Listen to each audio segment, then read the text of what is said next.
ಯತ್ನಾಳ್ ಬಗ್ಗೆ ಮತ್ತೆ ರಾಜಕೀಯ ವಲಯದಲ್ಲಿ ಸಂಚಲನ ಜೋರಾಗಿದೆ. ಬಿಜೆಪಿ ಹೊರಗೆ ನಿಂತು ತಮಗಿರುವ ಜನಬೆಂಬಲವನ್ನ ತೋರಿಸ್ತಾ ಇರುವ ಯತ್ನಾಳ್ರನ್ನ ಮತ್ತೆ ಗರ್ವಾಪ್ಸಿ ಮಾಡಿಸಬೇಕು ಅನ್ನೋ ಚರ್ಚೆ ನಡೆಯುತ್ತಲೇ ಇದೆ.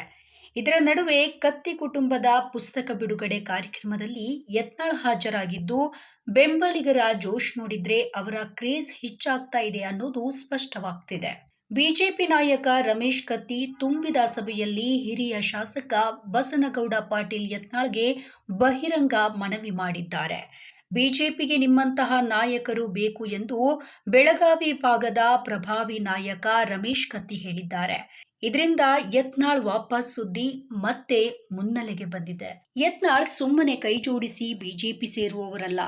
ಒಮ್ಮೆ ಅಮಿತ್ ಶಾ ಅವರೇ ವಿಜಯೇಂದ್ರ ಮಾತು ಕೇಳಿ ತಮ್ಮ ವಿರುದ್ಧ ತೀರ್ಮಾನ ಮಾಡಿದ್ರು ಅನ್ನೋ ಅಳಲು ಇವತ್ತು ಕೂಡ ಅವರ ಮನಸ್ಸಿನಲ್ಲಿ ಗಟ್ಟಿಯಾಗಿ ಉಳಿದಿದೆ. ಅದಕ್ಕೆ ಹಿಂತಿರುಗಲು ಅವರು ಕೆಲವು ಷರತ್ತುಗಳನ್ನು ಇಟ್ಟಿದ್ದಾರೆ ಎನ್ನುವುದು ರಾಜಕೀಯ ವಲಯದಲ್ಲಿ ಕೇಳಿ ಬರ್ತಾ ಇದೆ. ಯತ್ನಾಳ್ ಅವರು ಬಿಜೆಪಿಗೆ ಹಿಂತಿರುಗಲು ಕೆಲವು ಷರತ್ತುಗಳನ್ನು ಇಟ್ಟಿದ್ದಾರೆ. ಮುಖ್ಯವಾಗಿ ತಮ್ಮ ವಿರುದ್ಧ ನಡೆದ ಶಿಸ್ತಿನ ಕ್ರಮ, ಹಾಗೆ ವಿಜಯೇಂದ್ರ ಮತ್ತು ಯಡಿಯೂರಪ್ಪ ತಮ್ಮ ಬಗ್ಗೆ ನೀಡಿದ ಟೀಕೆಗಳಿಗೆ ಸಂಬಂಧಿಸಿದಂತೆ ಸ್ಪಷ್ಟ ಕ್ಷಮಾಪಣೆಯನ್ನ ಅವರು ನಿರೀಕ್ಷಿಸ್ತಾ ಇದ್ದಾರೆ. ಹಿಂತಿರುಗಿದ ಮೇಲೆ ಪಕ್ಷದಲ್ಲಿ ನೀಡುವ ಸ್ಥಾನ ಮತ್ತು ಪ್ರಭಾವದ ಭರವಸೆಯ ಬಗ್ಗೆ ಡಿಮಾಂಡ್ ಮಾಡ್ತಾ ಇದ್ದಾರೆ. ಉತ್ತರ ಕರ್ನಾಟಕದ ಅವರ ಕ್ಷೇತ್ರ ಮತ್ತು ಸಮುದಾಯ ಬೆಂಬಲವನ್ನ ಗೌರವಿಸುವುದು, ಹಾಗೆ ಹೈಕೋರ್ಟ್ ಮತ್ತು ರಾಜ್ಯ ಘಟಕದ ನಡುವೆ ನಿರ್ಧಾರಗಳು ಸ್ಪಷ್ಟವಾಗಿರುವುದು ಇವೆಲ್ಲ ಪ್ರಮುಖ ಷರತ್ತುಗಳಾಗಿದೆ. ಈ ಷರತ್ತುಗಳು ಪೂರೈಸದೇ ಇದ್ರೆ ಯತ್ನಾಳ್ ಹಿಂತಿರುಗುವ ಸಾಧ್ಯತೆ ಕಡಿಮೆ ಎನ್ನಲಾಗ್ತಾ ಇದೆ. ಒಟ್ಟಾರೆಯಾಗಿ ಯತ್ನಾಳ್ ಜನಪ್ರಿಯತೆ ದಿನದಿಂದ ದಿನಕ್ಕೆ ಹೆಚ್ಚಾಗ್ತಾ ಇದೆ ಎನ್ನಲಾಗಿದೆ.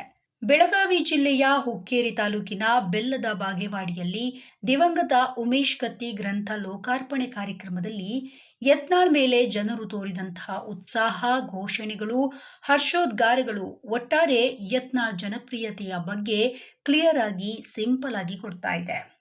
ಕಾರ್ಯಕರ್ತರ ಮತ್ತು ಬೆಂಬಲಿಗರ ಕ್ರೇಜ್ ನೋಡಿದ್ರೆ ಬಿಜೆಪಿ ಹೈಕಮಾಂಡ್ ಮುಂದೆ ಯತ್ನಾಳ್ ಅವರನ್ನ ಮರಳಿ ಬಿಜೆಪಿಗೆ ಕರೆತರುವಂತೆ ಒತ್ತಡಗಳು ಹೆಚ್ಚಾಗೋದು ಖಚಿತ. ಹಾಗಾಗಿ ಯತ್ನಾಳ್ ಗರ್ವಾಪ್ಸಿ ಸದ್ಯದಲ್ಲೇ ಆಗುತ್ತಾ, ಇಲ್ಲವೇ ಹೈಕಮಾಂಡ್ ಯತ್ನಾಳ್ ಷರತ್ತುಗಳ ನಡುವೆ ಒಪ್ಪಂದ ಬರುವಾಗುತ್ತಾ ಅನ್ನೋದ್ರ ಉತ್ತರ ಇನ್ನೂ ಕೂಡ ಸಸ್ಪೆನ್ಸ್ನಲ್ಲೇ ಇದೆ.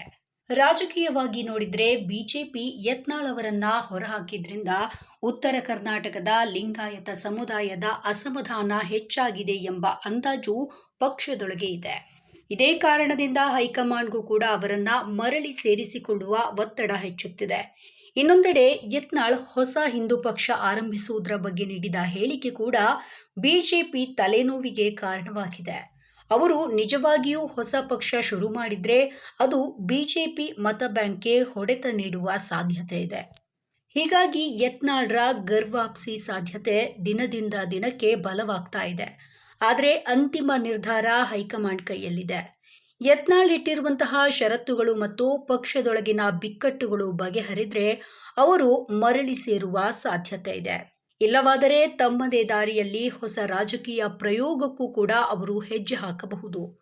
ಯಾವುದೇ ಇರಲಿ, ಯತ್ನಾಳ್ ಸುತ್ತಮುತ್ತ ಈಗ ನಡೀತಾ ಇರುವಂತಹ ಚರ್ಚೆಗಳು ಕರ್ನಾಟಕದ ರಾಜಕೀಯದಲ್ಲಿ ದೊಡ್ಡ ಕುತೂಹಲವನ್ನ ಸೃಷ್ಟಿಸಿದೆ.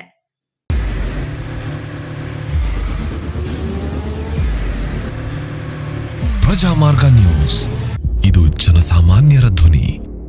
ನಮಸ್ಕಾರ. ನೀವು ನೋಡ್ತಾ ಇದ್ದೀರಾ ಪ್ರಜಾಮಾರ್ಗ ನ್ಯೂಸ್. ರಾಷ್ಟ್ರದ, ರಾಜ್ಯದ ರಾಜಕೀಯದ ಬಗ್ಗೆ ಹೆಚ್ಚಿನ ಸಿನಿಮಾ ಅಪ್ಡೇಟ್ಗಳಿಗಾಗಿ ಫಸ್ಟ್ ಲೈಕ್ ಮಾಡಿ, ಸಬ್ಸ್ಕ್ರೈಬ್ ಆಗಿ, ಹಾಗೆ ಫಾಲೋ ಕೂಡ ಮಾಡಬೇಕು.